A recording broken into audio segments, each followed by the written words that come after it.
What's good, y'all? I'm super hyped to get into the Crabominable and Crabrawler buffs in this hack.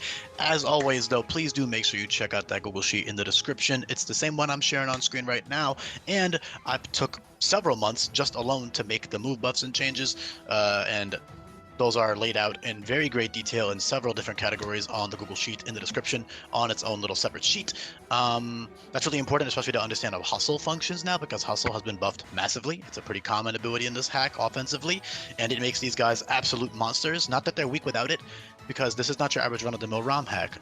Not only have I buffed and changed 600 plus moves, but every single Pokemon is heavily reworked and balanced to have two usable abilities that it switches between, with an infinite use ability capsule that you get at the start of the game. So in Crabrawler's case, those are Hustle and Regenerator. I chose Regenerator because the Pokedex says that Crabrawler regenerates its claws frequently when they fall off and they grow back like right away, and that's a thing that Crabs also just do in the real world, so I think Regenerator fits really well. For example, Cloth in Gen 9 has Regenerator, so that's perfect for Crabrawler in my opinion. It is a fighting water type now. Some people might think that's stupid. Pretty par for the course in this hack. I also don't want it to overlap with other pure fighting types, which is a pretty common type combination in this. There was like maybe 8 of them that I had to bounce around one another, and I want them to stay unique. And I think fighting water turning into fighting ice is a lot cooler for Crabrawler than just being pure fighting. And it also gives it much better resistances because with the Violet, Crabrawler is very bulky and worth using over Crabominable. Why did I say it like that? Over Crabominable. I personally love Crabominable to death. It's super sick. I like how it's ugly. I know a lot of people hated it. A lot of people were disappointed. So if you're a Crabrawler fan, don't evolve it. If you like both and your team happens to have a water type, then you would evolve it. If you happen to have an ice type, you wouldn't evolve. Not that overlapping types is the end of the world in a ROM hack like this. Literally anything can work, which is part of the balance. So when you have the option to evolve, especially if you're doing a team-locked Nuzlocke, which means you can't switch around your Pokemon unless they die, then the choice to evolve is a lot harder, because if you evolve, you can never go back to Crabrawler, and Crabrawler is very bulky and is great with Regenerator and Hustle. But back to what I was talking about with the Hustle buffs, a lot of moves flat out will not miss with Hustle, but before I get into that, I want to have a quick little summary of Slush Rush, which is a great ability for Crabominable. Hail is buffed in the sense that not only are there way more Snow Warning Pokemon, but you don't need Snow Warning for Hail to be viable. Icy Rock gives 6 turns as opposed to 3, so what you can do is you can use pretty much any of the water type Pokemon or ice type Pokemon in the game that get Hail by a level or by a TM. You teach Hail, you teach Parting Shot, or U-Turn, which most Pokemon get at least one of those 3 switch moves, Wall Switch as well. Most Pokemon get a switch move, so you can use Hail, then you can Parting Shot into your Crabominable with an Icy Rock, and you will have 9 full turns of Hail to abuse. And that's very great. With 62 base speed and max speed investment, you will be outspeeding, let's say with max speed IVs, neutral speed nature, you're hitting 450 speed, which is like plenty fast in this hack because you don't have to worry about Choice Scarf, because Choice Scarf is a shitty item to give to AI. They don't know how to abuse that and switch out properly. But yeah, 160, hold on. Yeah, you're hitting 155. Yeah, you're outspeeding everything in the game. And that's like, for example, if you have like shitty speed IVs, you have 0 speed IVs.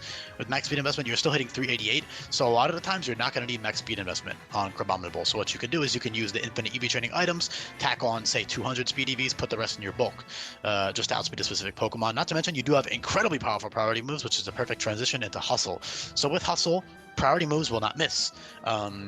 So it functions similar to Technician in that regard. However, it also does boost moves like Sucker Punch that Hustle does not boost. And, Technician does not boost. And most importantly, tons of other moves will not miss with Hustle anymore. Not to mention, Hustle also boosts other moves. It just makes them inaccurate, which you can always just run a Wide Lens, which gives you a 15% accuracy boost now, which is better. Or you can use Home Claws, which is pretty great.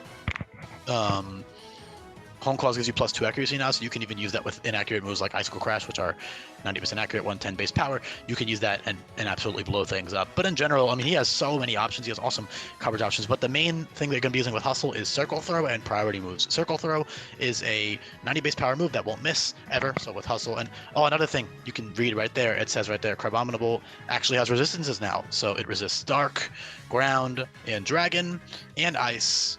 And then it is neutral to Flying and Rock now because of the part fighting typing, but it doesn't resist Bug anymore, which is worth noting when Bug is a really good offensive type in this game, especially because of the move First Impression. But yeah, speaking of, Crabominable loves that via TM, Crabominable and Crabrawler, by the way. 114 base attack with Hustle is absurdly powerful. The beautiful thing about having Hustle and another ability is you only need to use Hustle when you need that power boost. Otherwise, you can use Regenerator on Crabrawler or Slush Rush on Crabominable. I would say Crabominable is going to be using Hustle most of the time. because not every boss fight you're going to need to set up Hail for and try to get some kills with Slush Rush. Not to mention stuff like Belly Drum Slush Rush is complete overkill. Belly Drum is good for priority spam.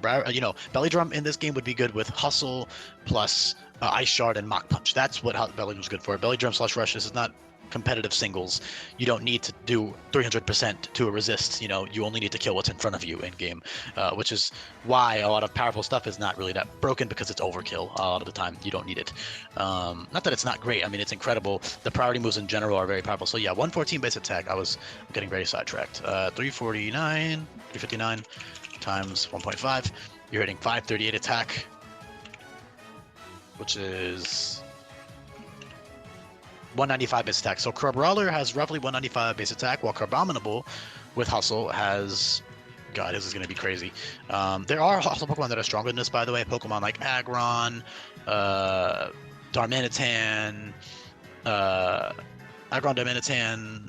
Rampardos. There's a good amount of Hustle Pokemon that have more than 134 base attack, but Crabominable is definitely in like the top 5 strongest Hustle Pokemon, and therefore, in terms of raw damage output, he's definitely up there in the strongest Pokemon in the game. But that's just, like I said earlier, that's overkill. All right, you don't need that much damage at the end of the day, which is why it's nice. You could even run a bulky set with no attack investment with Hustle.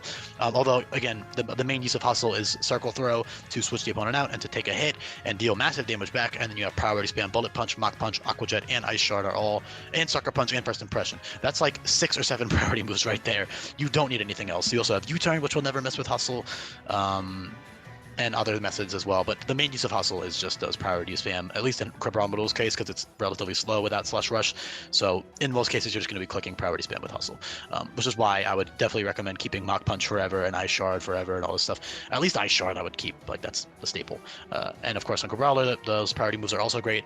195 base attack, equivalent is still very strong. You've got Mach Punch, Aqua Jet, all the same moves. The only one that you don't have is Ice Shard. Speaking of other Hustle moves, there's a lot of really cool situational ones that you can teach. So Focus Punch will never miss. That's 120 base power, but it always crits and it never misses. And the beautiful part about Focus Punch and Smart Strike, by the way, both Smart Strike and Focus Punch will give you +1 accuracy.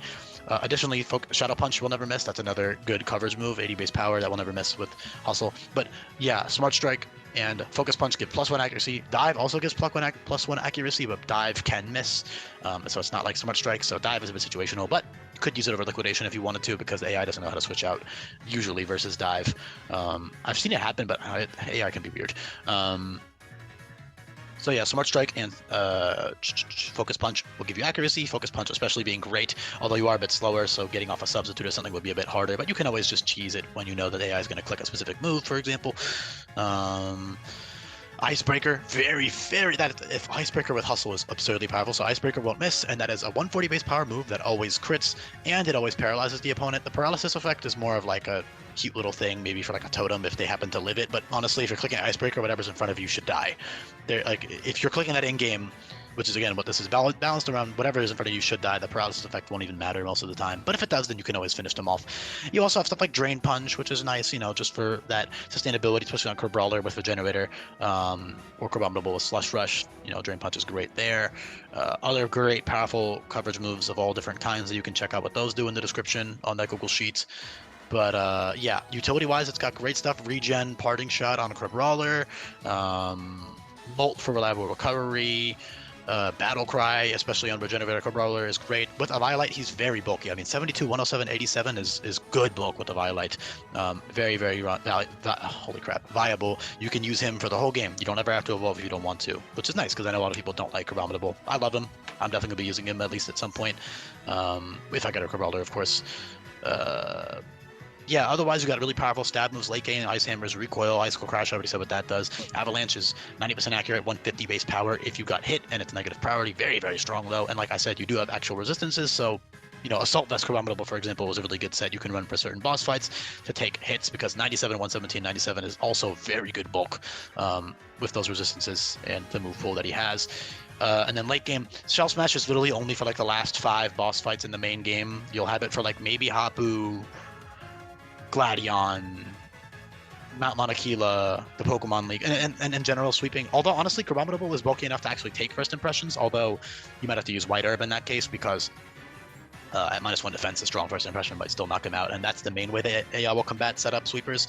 Not to mention taunt on the lead Pokemon, switch moves all over the place, and then there's actual crazy anti-setup things that certain boss fights will have, like Priority Roar, Whirlwind, Hard Swap, Topsy Turvy, and Haze. So in general, setup is not as broken as it used to be in game. Shell Smash is still a good option, and I'm sure if you plan it out properly, you can get a sweep going, especially with Drain Punch and stuff. But it's not like the best thing in the world in game, which is again, for the last time, what this is balanced around. In general, though, they're the fucking GOAT. There's a couple more options I could talk about, but the music is looping, so that tells me I've been talking for 10 minutes. So I'll try to wrap this up now. Again, just check out that Google Sheet in the description. Look at the other move buffs and changes, because there's a bunch more that I do not have time to address in this video, but I'm sure you already know that by now if you're listening this deep into the videos. I appreciate you listening, and I hopefully, what should I say? Hopefully you enjoyed this buff and change for these guys. I know I do. They're super sick. Peace, everyone.